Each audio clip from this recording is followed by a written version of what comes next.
Welcome, everyone. Let's do a quick round of introductions, and then following that, I'd like to actually open it up. We'll do a go around, and I'll frame up the go around before we do that. So just, hey, who are you, and a sentence about your background and your relationship to startups. Okay, so the short intro version.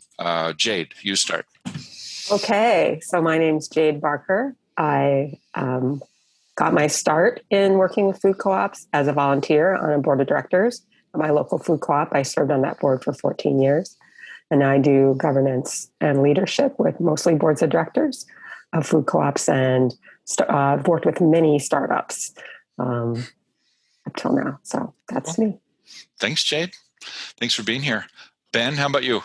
Hi, I'm Ben Sandell. I was the board leader of a startup from its very first organizing meeting through opening. It's now 10 years old and doing great.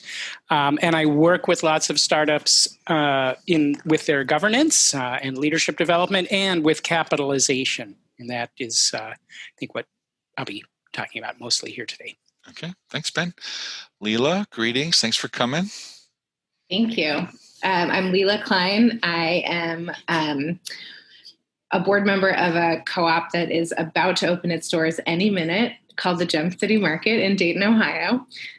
There's food on the shelves as of today, and it's any minute. And I have been working with Columinate to support other startup co-ops who are just a couple steps behind us to do leadership development and kind of business planning with community, and the idea of how do you harness and engage community and community capital in cities like Dayton, Ohio. Nice. Thanks, Leela. Tim, how about you? Hi, everybody. I am Tim Sullivan, and most of my career I worked in conventional grocery, which led me at Columinate to support Gem City Market and other co-ops that might be more conventional than organic. But my work at Columinate really started as an interim general manager, and I've had the opportunity to do that for a variety of co-ops, including some recently open startups that struggled. So, and now in my semi-retirement, I am supporting the GM development program that Columinate offers. So nice to be here. Thanks, Tim. Maha, thank you for coming. Maha, great to see you. We're going to do introduction from Don, then you, and we're just doing a greeting and who are you first, right? So Don, go ahead. Hey, everybody. I'm Don Moffitt, and I've been working with Columinate for several years now. When you think about feasibility of doing a project, and the 4 areas of feasibility, my niche is in financial feasibility, primarily to the use of pro formas. Nice. Thanks, Don. Maha, greetings. Want to introduce yourself? Hi, greetings, man. Maha Slasi with Gem City Markets, and help out with organizing and just thinking through everything, I guess. Yep. Just thinking through everything. I wish I had that job assignment. Yeah. Audrey? My name's Audrey Griffin. I'm a Columinate consultant, and I focus on the areas of finance, financial literacy, financial systems. I'm a CPA, and I've worked with co-ops for the better part of about 10-ish years, nonprofits before that. I also work with a lot of pre-startups, so they have an idea, kind of groups looking for help in Georgia, where I am based, through the Georgia Cooperative Development Center, a small nonprofit, and we answer questions about people thinking about starting co-ops. Thanks, Audrey. Thanks for being here.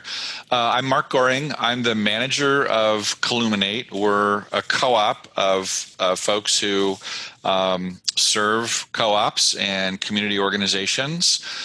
I started my co-op leadership experience in 1997 by being invited to serve on the board of the food co-op in Brattleboro, Vermont. And one of my first consulting gigs was working with Jade and her co-op in Northampton, Mass., the River Valley Co-op, about 10 years before store opening. So long time of supporting startups in my storyline. Today we're going to do a go around to hear from each person on the screen to share insights about shifts. And when I have thought about this and we've been describing it to ourselves, what we mean is, what are some of the driving forces and changes in the of like, in a way, our communities and our human condition, our competitive environment, all the things that impact how people might come together to organize and create common good in their communities through a cooperative endeavor of some kind, right? So, what's different? What's new? What's changed? And in my own work as manager of Columinate, I have really fully embraced that we're in kind of complex conditions where there are lots of variables and plenty of unknowns, and that we're not just running checklists of things that we already know how to do. So the idea of being very aware and in community with one another about insights and strategy is super important. And so this gathering is just to harvest some of this group's wisdom and insights in case it might be helpful to participants in the up and coming conference. Our format is we're going to just do a go around and everyone will share some of their own thinking.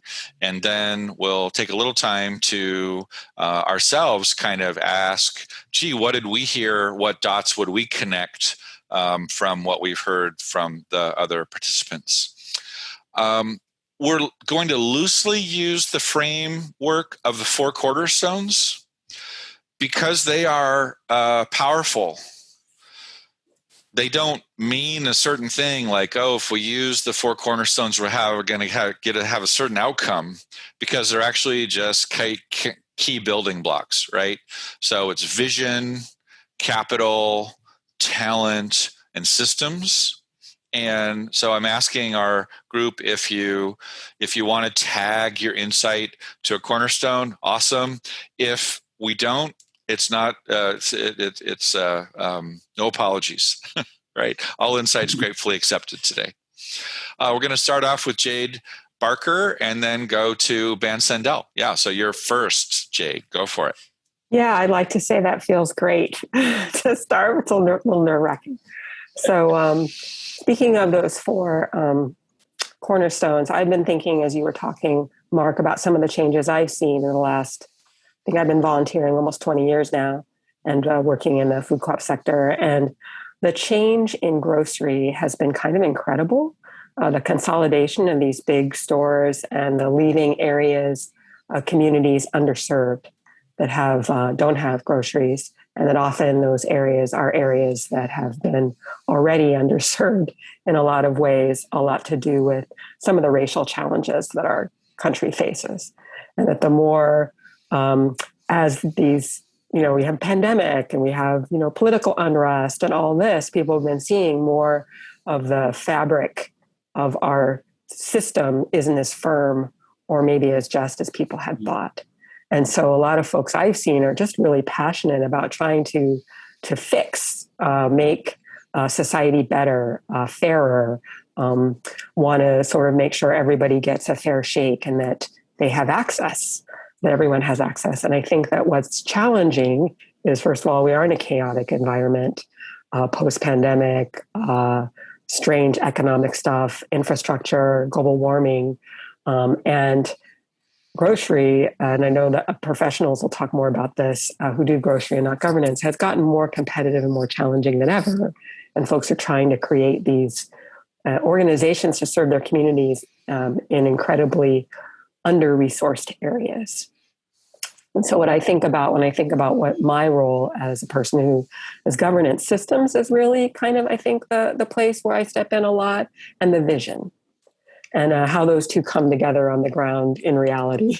Like, can the vision make it with the amount of capital that we have? And what are the systems that are going to run that?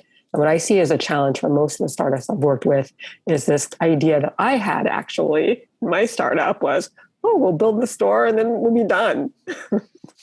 This idea that it's just kind of run itself. And I think that that's not true. And I think that what I've seen in startups is people are so busy trying to get the store open that they don't adequately prepare for being able to run their organizations or even understand how their organizations are going to work. I see more vision than, I don't want to call it talent because I think the talent is out there, but I'm not sure there's enough knowledge in the people that they know what they're doing. And another thing I see is the racial tension of folks feeling like, well, white people have been running things this whole time. They've done an awful job. So we're not going to listen to them. And I think that that's not necessarily a good plan. I know that Jessica Gordon-Nemhart in her book, Collective Courage, talks about how all of the entities that were co-ops that she studied, these Black co-ops, all started as study groups and learned. And so really learning everything you can about the situation that you're in, how to run a successful business, how to get capital, what are some good systems. You can always alter the systems that you see, but I think a lot of folks, because there's a lack of trust in the system that they've been born into or raised into, they want to start from scratch. I don't think that's necessary. So that's what I would say out there for folks to pay attention to, is that it is chaotic. We have to be really knowledgeable and very flexible and prepared to listen and learn from our mistakes. So that's me, I think. Great start, Jade. Yeah. We hadn't talked about how we were going to do the go round, but I'm going to ask, does anybody, does what they were going to share, like have a natural kind of building block or a bridge to Jade's comments? Anybody have like a connector, and we'll go that way, or I'll just call on someone.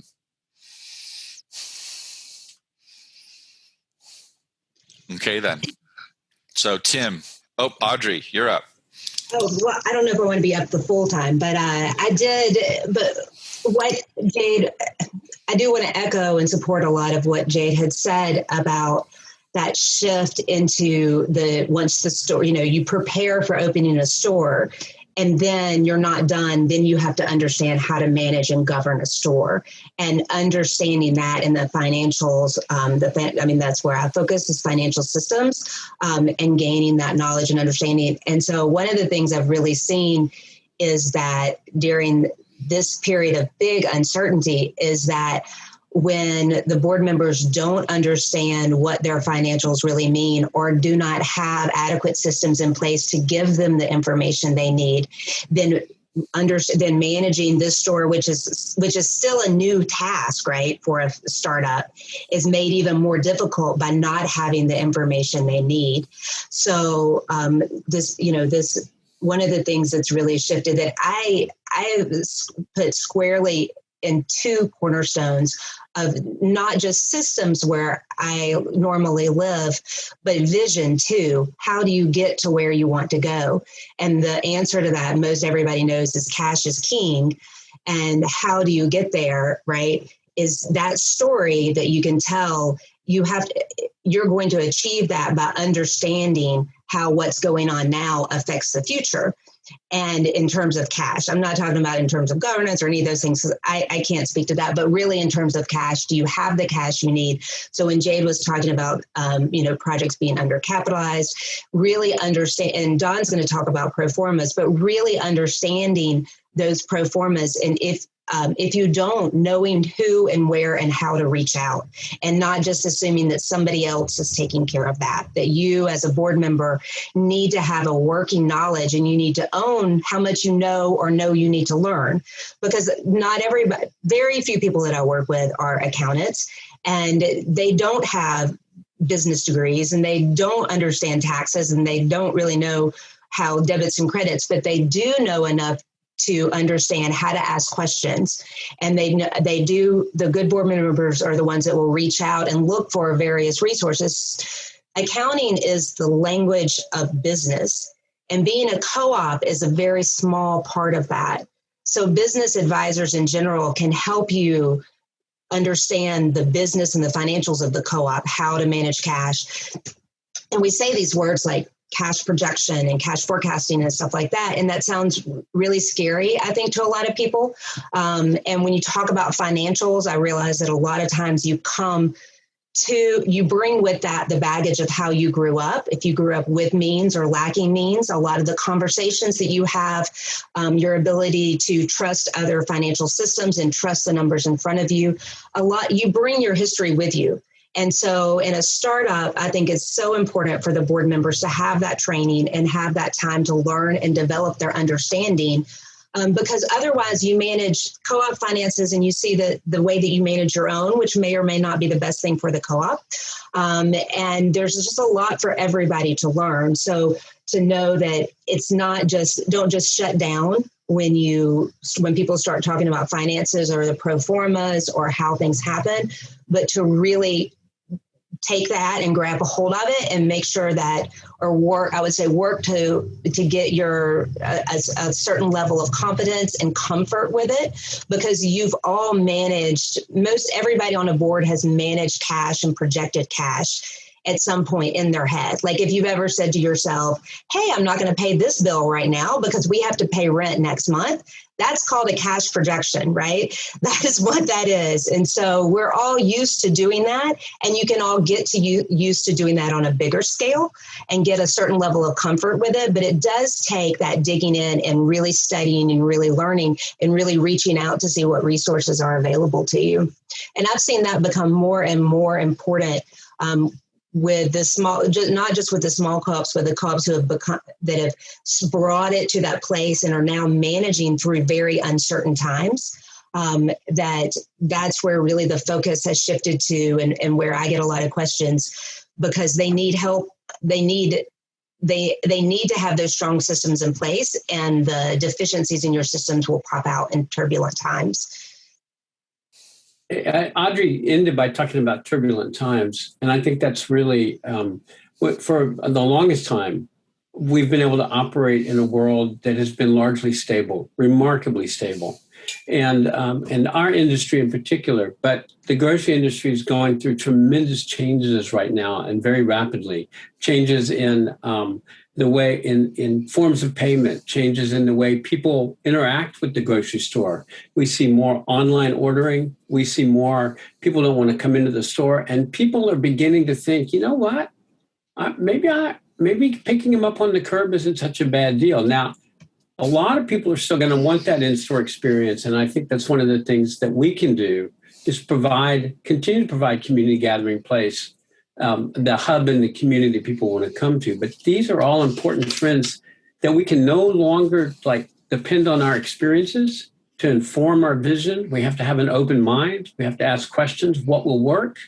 How can we approach it? And so when you start thinking about the cornerstones, right, we're talking about the vision cornerstone. And then Audrey was also talking about the capital cornerstone.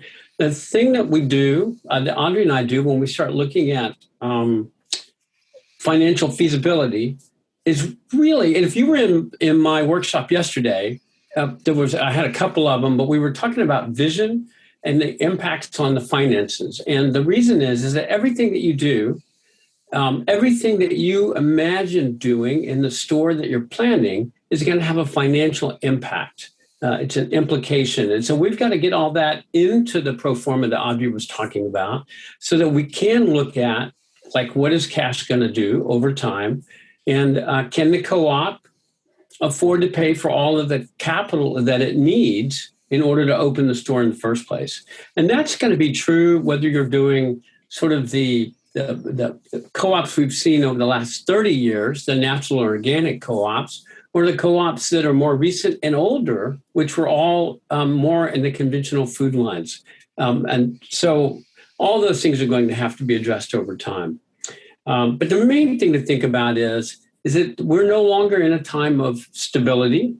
And so we have to be able to dance, to do gymnastics, I guess, as the surface underneath this shifts. Thank you. Cool, Don. Thank you. So design-wise, Ben, we could cycle into you for capital, or we could circle back around some others and then come back to capital. But does this feel like a good time for you, Ben, to chime in? Okay, let's do it. Sure, good as any. And is this, are you hearing me properly? Sorry, sounds weird here.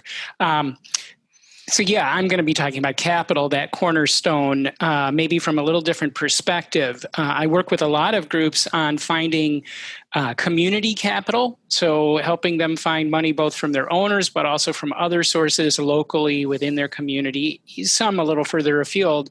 I think we are coming into good time for raising money for food co-ops. Not necessarily easy, but I think there is going to be quite a bit of money out there, and there's going to be quite a few people and organizations who want that money to be used locally and want it to be used for really good and high visibility projects like our food co-ops.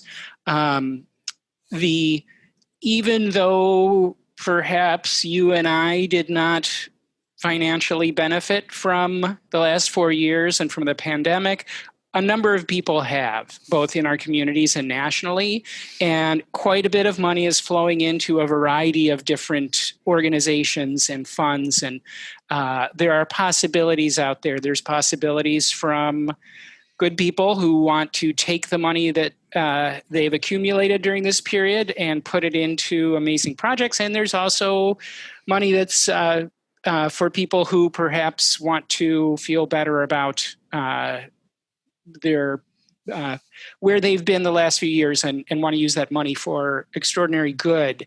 I think we want to look at things like donor-advised funds, self-directed IRAs, fiscal agency, and be really creative about how we give people the opportunity to bring money into our food co-ops, into our co-ops. I think that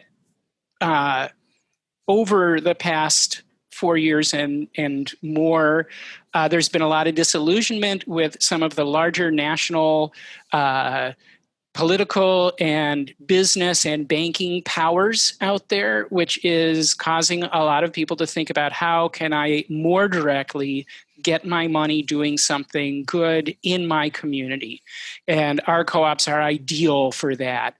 Consumer empowerment, worker empowerment, these are things that people are ready to hear and learn about and be a part of.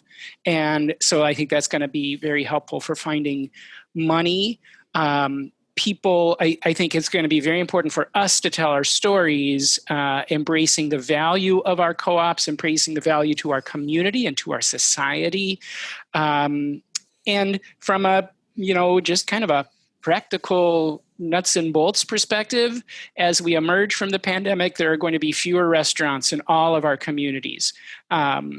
It seems to me with college age kids like there's been a whole generation of people who have learned to cook and bake in the last year, and they're still buying lots of food, and there's going to be many people who are not going to be rushing out to eat inside in the restaurants that remain open. So from the perspective of a food co-op, lots of people looking for great food, lots of people looking for ingredients and advice on what to do with that great food, and a number of wealthy people and institutions that are going to be looking for places to put their money that may benefit them from a tax perspective, which is where fiscal agency comes in, and also may want to simply improve their image or feel better about where they are in the world. Our co-ops are ready for that money. That's a new bumper sticker, Ben. T-shirt. Tim, you want to go next? I can. Yeah. So I mentioned I mostly worked as an interim general manager, which means I only got in stores that were really struggling. So up front, I'm admitting a personal bias. And I want to talk a little bit about talent and systems, but I really want to touch mostly on vision. And I think when we talk about shift, a lot of things are have maybe not shifted so much, but just escalated. So, for example, the competitive level is maybe shifted a little bit to online based on the pandemic, but it's as competitive as ever. And that will not change. Systems probably have changed a little bit. Have you heard a couple of things already from Don and others? And so I guess, I'm kind of in the second half of life, so to speak. And so I think like future generations, but I wonder about the current model for food co-ops. And if you're in a situation where you don't have a store, clearly you need a store that provides all the different products. But if you're in a community that really has pretty good food access, how I would challenge you to look at your vision and say, how is your store going to be different? How are you going to differentiate yourself from the competition? I frequently hear food co-ops say they're going to be different. Our store is going to be different. But then their supplier ends up being Super Value or Unify or KeHE, and 60 to 80% of their products are coming from the same warehouses that their competitors in town are selling. And the only difference is probably your competitors are having a lower cost of goods than you're going to get. So 60, 80% of your product that you're selling is the same as what your competition is selling, and they have a lower cost of goods. How do you differentiate yourself? Now, there's ways. Your ownership is different. You can provide different services. You can do a better job with local. I'm wondering if that's that. Originally food co-ops were selling products that nobody else sold in town, and that's how they got going. So as I think about what's going on with our food system, and I think about the impacts of climate change, what I think about is local. Everything shifts to local for me. So we own the store, so that's local. But what about the growing, the production, the processing, the distribution? What kind of things can we do different in those areas? I know that there's a whole bunch of creative people out there in the world, and they're hopefully some of them are going to listen to this, and so there's all kinds of creative ideas that might come up. But what can we do about those things to really impact the food system? How is your vision going to fit in that? I think there's all kinds of possibilities, and I know we have limited time, so I'm gonna stop with that. But I just want to challenge people to look at your vision and say, maybe the co-op of the future isn't going to buy from Unify. There's maybe not going to be a center store. It's all going to be stuff that you sourced within 50 or 100 miles, and focus on that. Maybe start a little smaller and then grow as your customer base builds. I don't know. Just food for thought. That's all I got. It's a really good example of the vision, exercising the vision cornerstone, right? Like, don't just assume that the first conversation leads to something that you're then going to invest years actually building and planning out, because maybe you actually need a whole different idea. Yeah, I love it, Tim. Thank you for that. Amaha and Leela, do you want to draw straws? You want to go? What do you want, Amaha? You going to go first? It don't matter to me. We can rock, paper, scissors. Well, I was just thinking, like, sort of jumping off of that, like, we're like the kids in the pandemic right now. Like, we're the startup cooperators who don't know the before times. Like, we don't have a memory of the time when you could just follow the checklist and everything would work out, or that we were going to be the only natural food store in town. So, from the beginning, or at least pretty close to the beginning, we've known that, like, we're going to pour our hearts and souls into this, and we're going to be creative, and we're going to do everything we can do, and this might not work. we're going to do everything we can to make it work, and we're feeling really good about it right now. But we've kind of come up in a world where that kind of intense competition. We've come up in the post, if you build it, they will come world, right? So that was the first thing I learned the very first time I went to Up and Coming was, oh, wait, we can't screw around here. Like if we build a store and it's not great and it's not on point and it isn't different from, the three other stores, then we're not going to succeed, even though we're in a neighborhood where there's no other store for 3 miles. Speaking of pandemic kids, I'm about to get interrupted by some.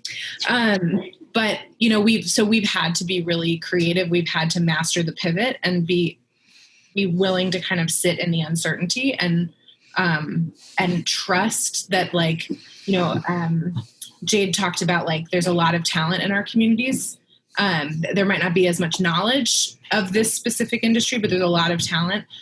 Trust that the knowledge and the talent in our community will rise to the occasion, and then build the infrastructure that allows that knowledge to emerge and be where it needs to be.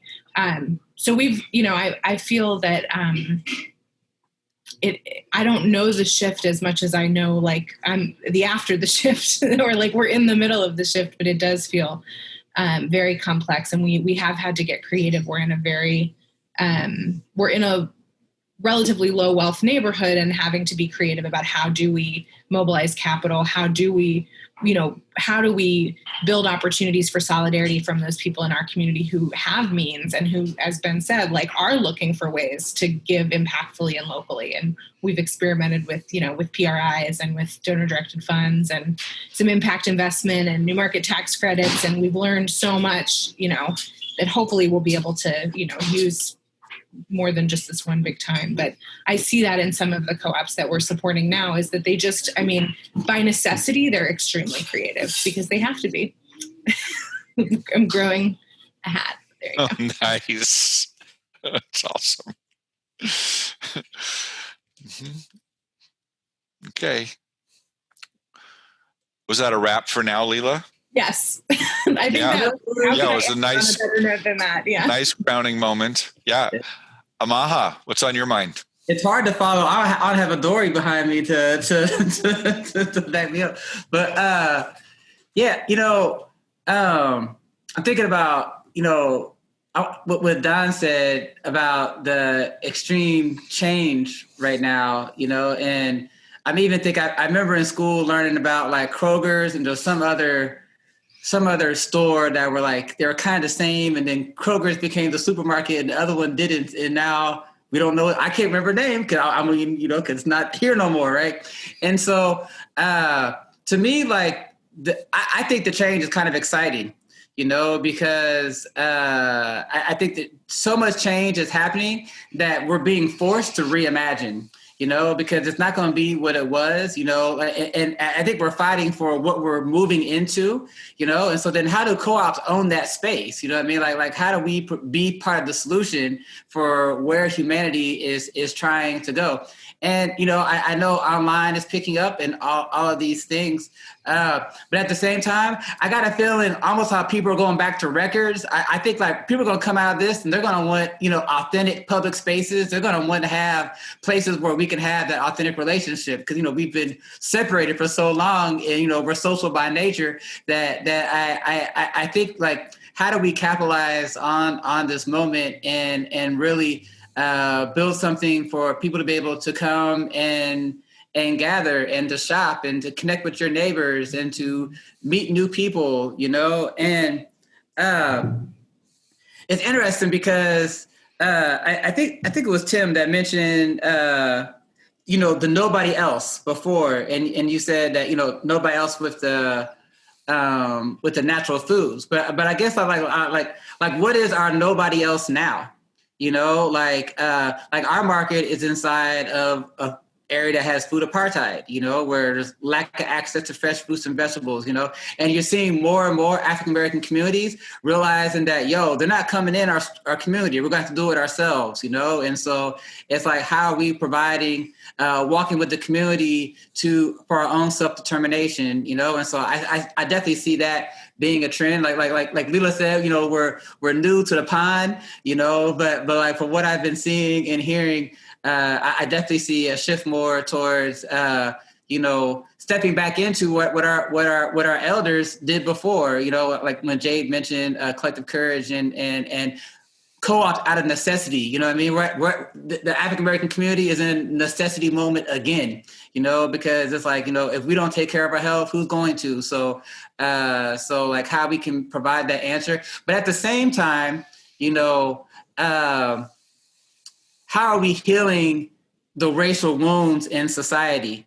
And how are we creating spaces where people across difference can come together and reimagine and step deeper into our fuller humanity, knowing that we can't do that apart from each other. So to me, it's like we're at this point where we're identifying or we're determining what is the future of our society. And I think the interesting thing that the pandemic has brought out in the midst of all the extreme tragedy is that we really are a social body.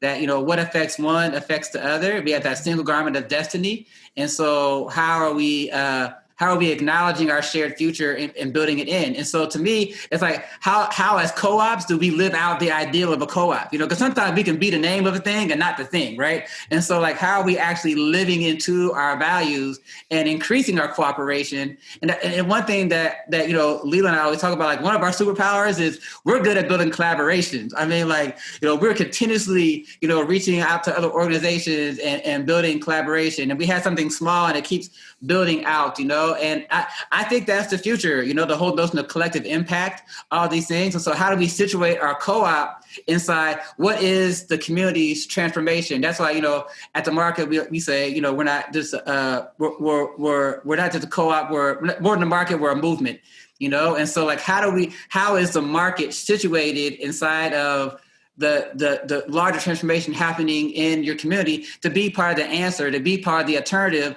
for those that are trying to be in an anti-racist network or those that are trying to be more eco-friendly, that they have this space where they can live out their ideals, they can meet other people that have those ideals, and then together we're developing our praxis of how we make our ideals the reality around us, and that's the biggest thing that this market has shown me is how we bring out our gifts in the community and we leverage them towards our collective hope and our shared future.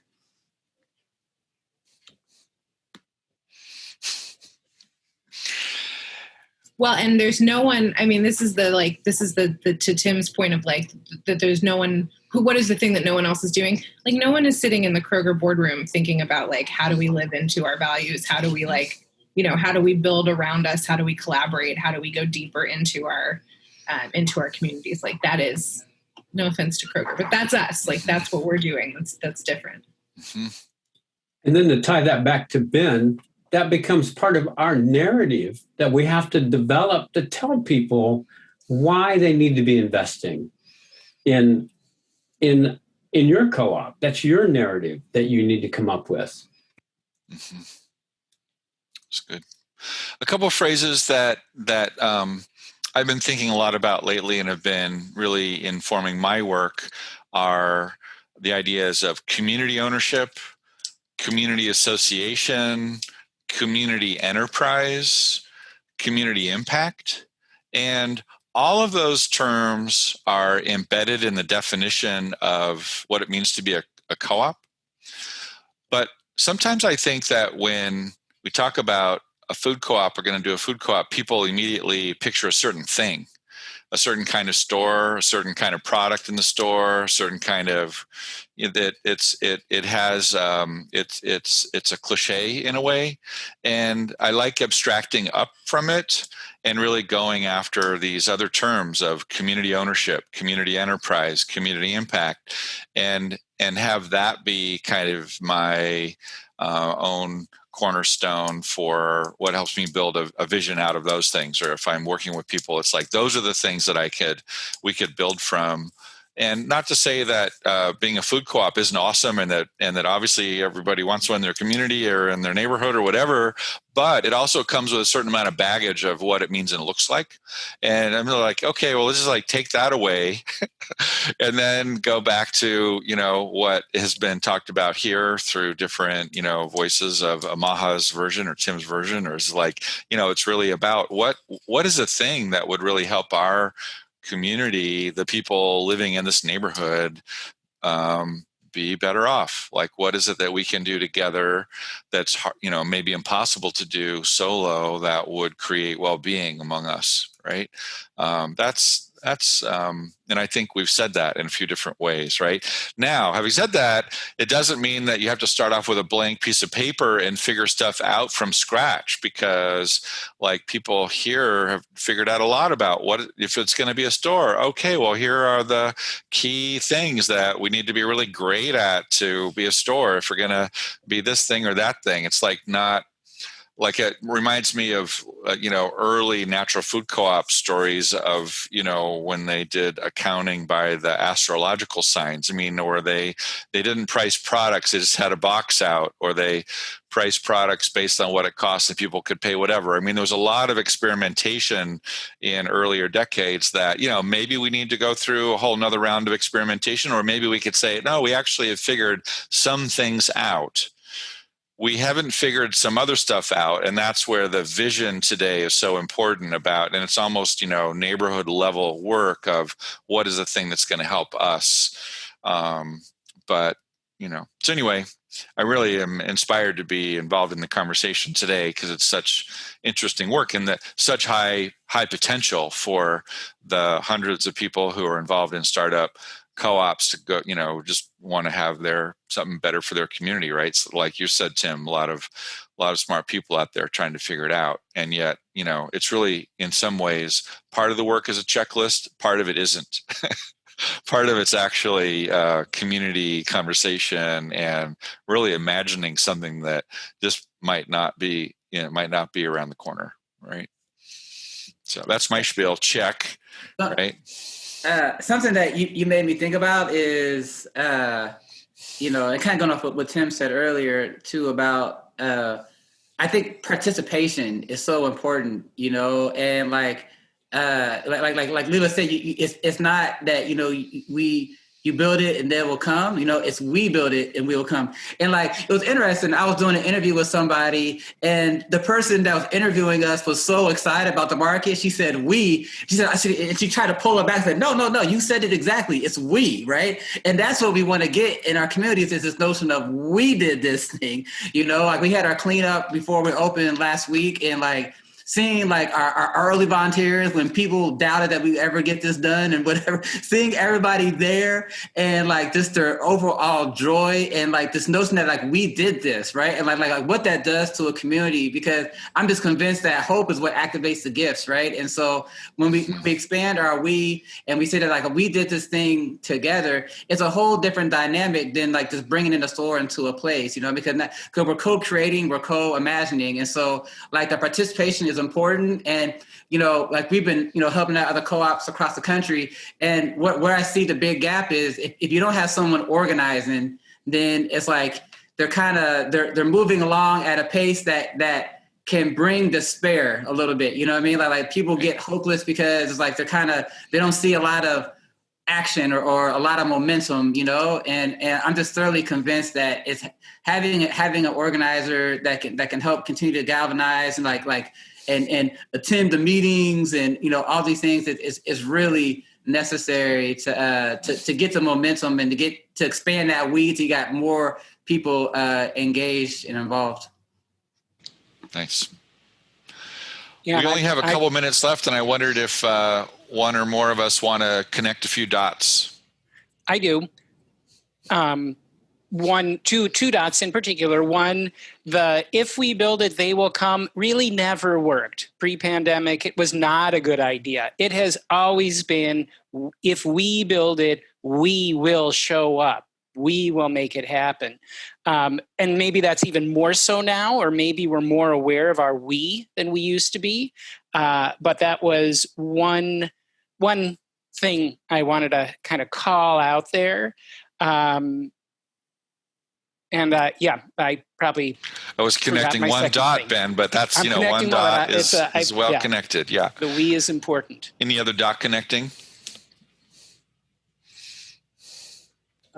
In a way, it's when we talk about, it seems like we've been talking about disparate things, right? Finances, capital, fundraising, but it all ties together because what Amaha and Leela in particular have brought out is that the vision side of the issues that the co-op, the board, the steering committee have to face.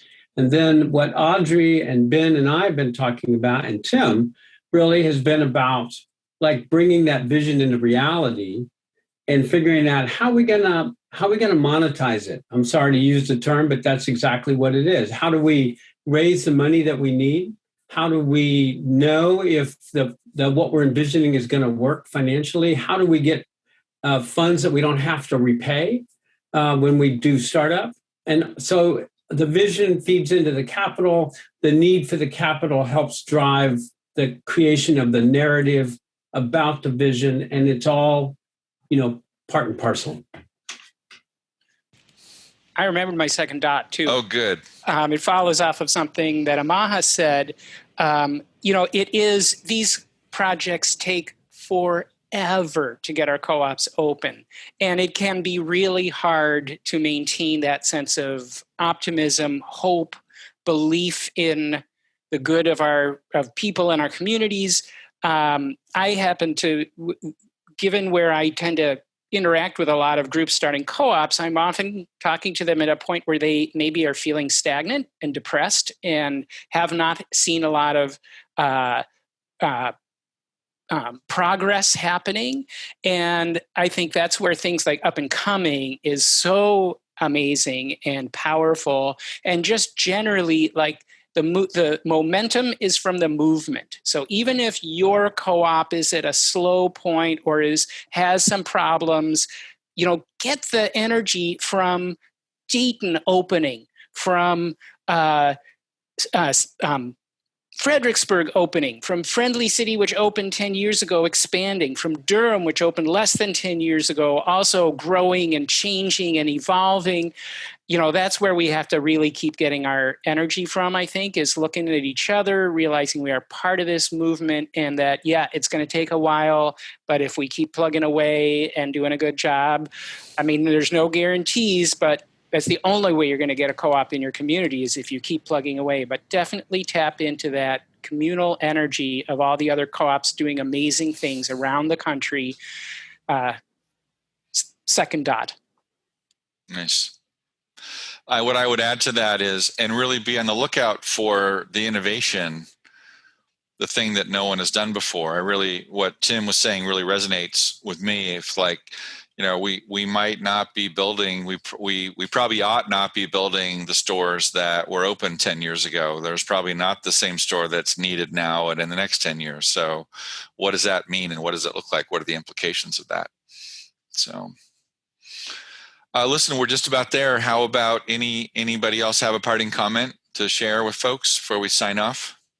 I will offer up something that I learned when I was working in governance of my own co-op, and it was that bad habits are made during good times, but good habits are made during bad times. And the lessons that we've learned during the pandemic, and learning how to plan things, and learning how to stay focused on our vision, and learning how to reach out to partners that we never would have thought of before. And Leela, to your point of not knowing the path and not knowing how to do it, and figuring that out yourselves, and using your creativity from the bottom of your soul. I think those are the things that are going to lead us on a path of success. And that those are the things that can push us forward. And that if we can hold on to those habits, then we are setting ourselves up for the long-term success. Nice. Yay. What a great end. Let's wrap it there. Appreciate the opportunity to share some conversation with up and coming participants, and wish everybody that's on this call and all of the listeners best. Yeah. Thank you. Yeah. care, Have everybody. a great rest of your day. Thanks for participating.